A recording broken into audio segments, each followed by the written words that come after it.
সালামু আলাইকুম friends. Second day ব্রেকফাস্টে আজ আমি নিয়েছিলাম ওটসের খুব পপুলার একটি রেসিপি। এখন মোটামুটি আমরা সবাই এই রেসিপিটি তৈরি করে থাকি। এই রেসিপির জন্য আমি একটি ফ্রাই প্যানে ওটস নিয়ে হালকা ভেজে এতে দুধ এবং সমপরিমাণ পানি দিয়ে ঘন না হওয়া পর্যন্ত রান্না করেছি।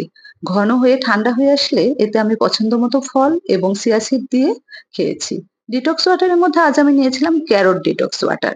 এটি তৈরির জন্য আমি এখানে ক্যারট, শসা কুচি, লেমন কুচি, পুদিনা পাতা, আদা কুচি এবং সামান্য লেমন জুস এড করে ১ লিটার পানিতে সারা রাত ফ্রিজে রেখে দিয়েছিলাম। ক্যারোটে আছে ভিটামিন এ যা আমাদের আইসাইটকে ইমপ্রুভ করে, ইমিউনিটি বাড়িয়ে দেয়। এটি ডাইজেশনের জন্য খুব ভালো কারণ এতে প্রচুর ফাইবার আছে। ব্লাড প্রেশার এবং সুগারের জন্য এটি উপকারী। আমাদের স্কিনকেও গ্লো করে।